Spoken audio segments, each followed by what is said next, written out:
Hey Booktube, this is Kelly. Thank you so much for watching my channel, Books I'm Not Reading. I am so excited because it's almost time for Jane Austen July.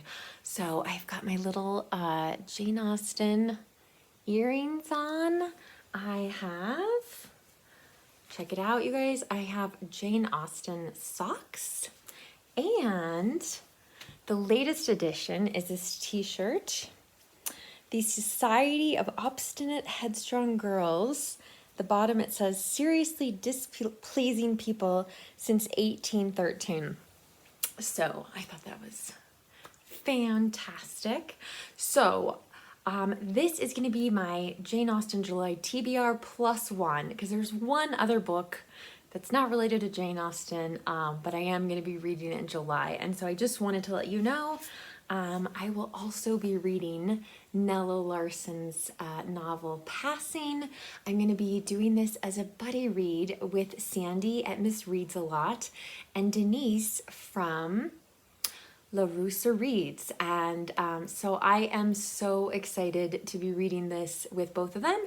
And I think it'll be a really interesting contrast with all the Jane Austen stuff I'm going to be reading.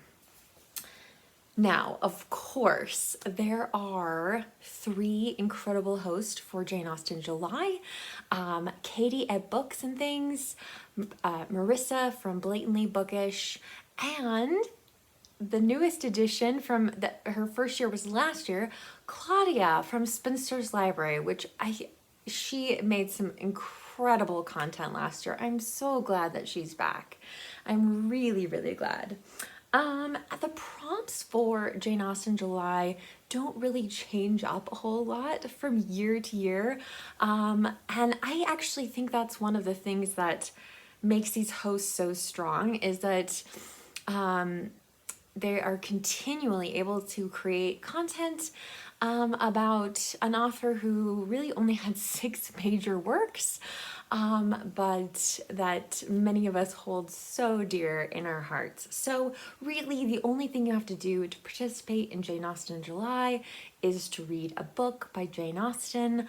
I am going to be reading 2.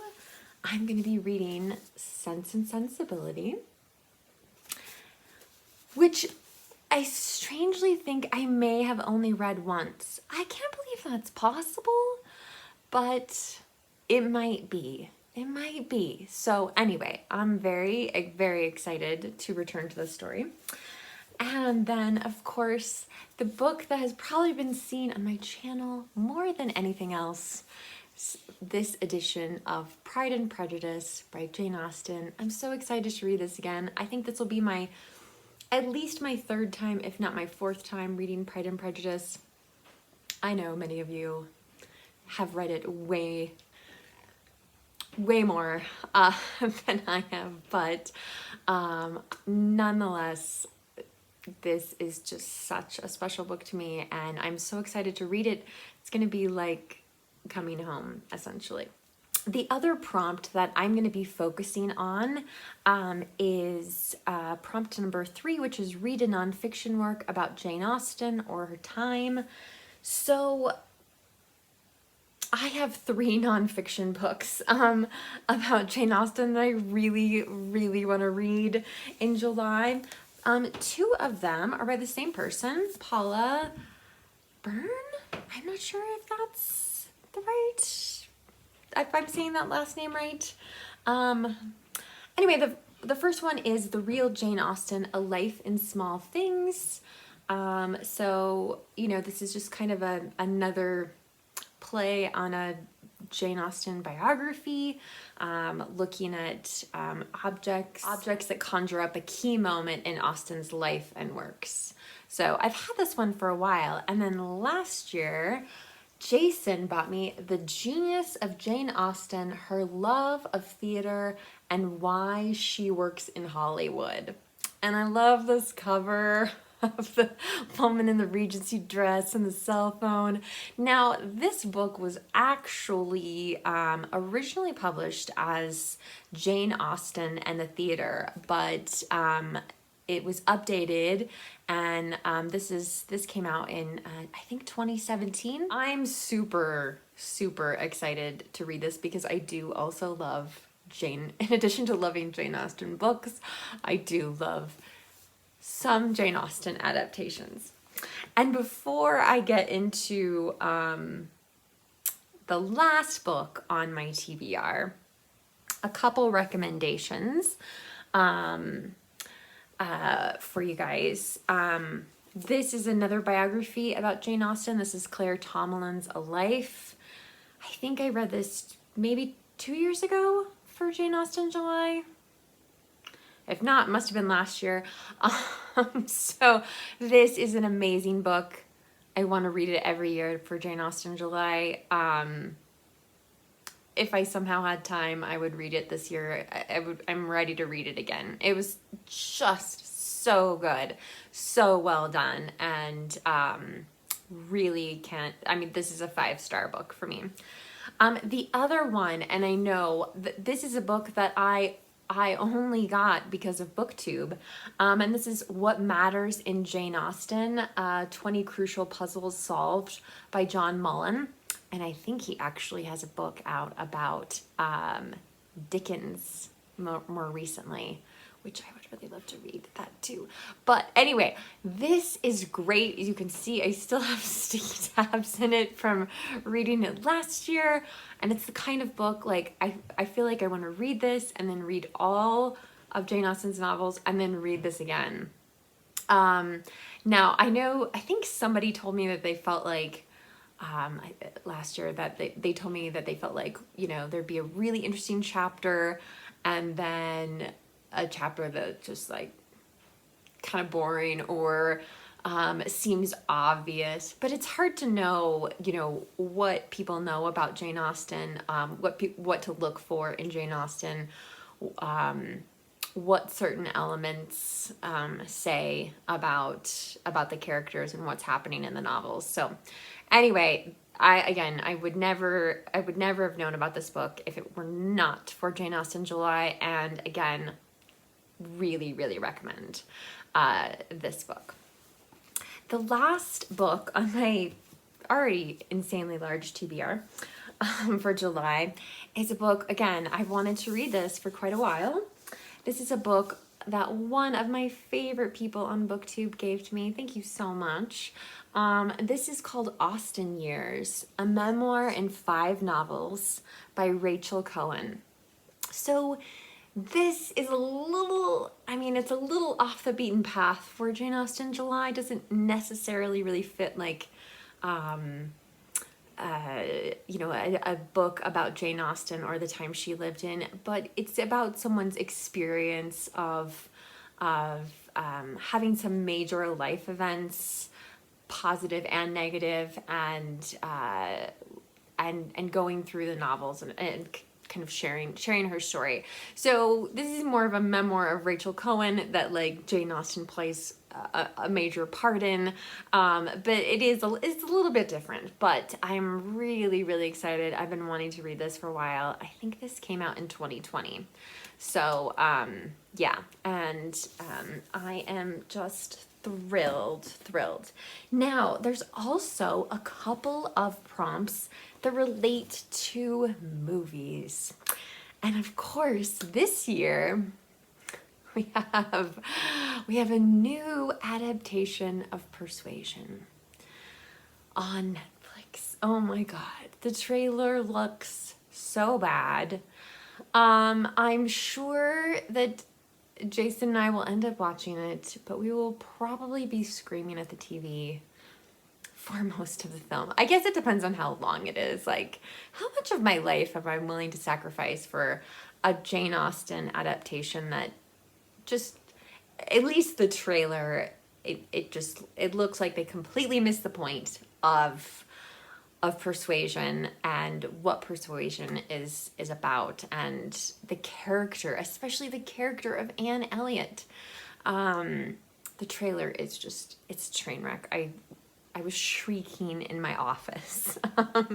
So now, of course, you can watch both films set in the Regency period that are, you know, allegedly like book to film adaptations, or modern retellings. One film adaptation that I really am hoping to find is Northanger Abbey. I think I said this last year that I really wanted to watch an adaptation of Northanger Abbey, and I still haven't done it, so maybe it'll happen this year. So, I mean, I probably will at some point watch one or both of these. This is obviously my favorite adaptation of Pride and Prejudice, starring Colin Firth and Jennifer L. It's a BBC miniseries. And then, of course, there is the Pride and Prejudice with Keira Knightley and Matthew McFadden. After this came out in the theater, Jason and I argued for an hour and a half in the car about which one is better, because he loves this one and I love this one. Now, there are things about this one that I do like, but there are parts of it that are just, the whole thing just feels rushed to me. So I think maybe that's what bothers me. And I also, since we are talking, since there is a new Persuasion, just want to really highly recommend this BBC adaptation of Persuasion with Sally Hawkins, and oh my gosh, Rupert Penry Jones, is that right?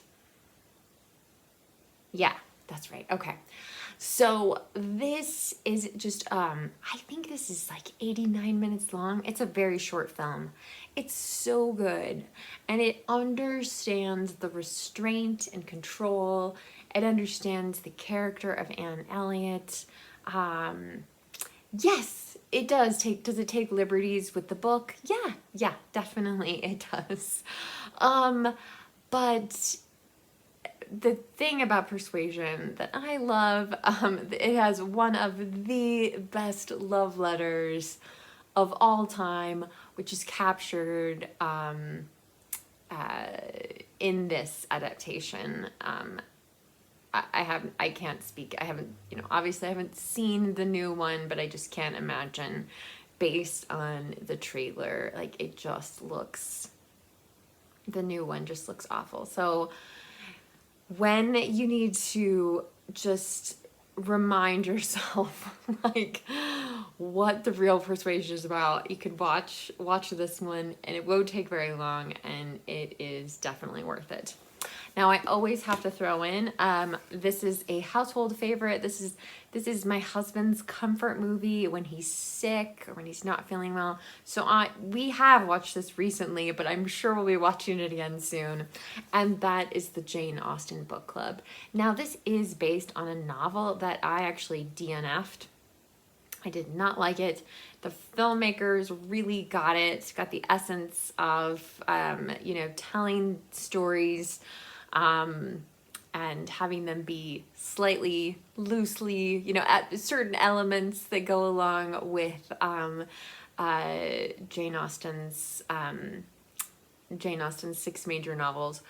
But yeah, if you can find this, it's definitely worth your time. So that's a great film. And again, I'm just so excited. I really want to thank Katie and Marissa and Claudia for hosting this event.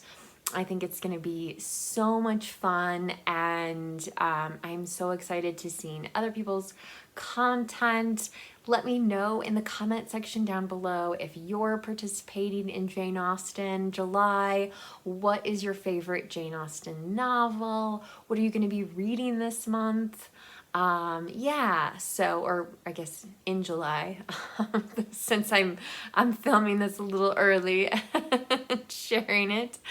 But what did you think of the new trailer for the new Persuasion? Or if you're seeing this after you've already seen the new Persuasion, what did you think of it? So let's talk about Jane Austen and her books and the film adaptations down below in the comments section.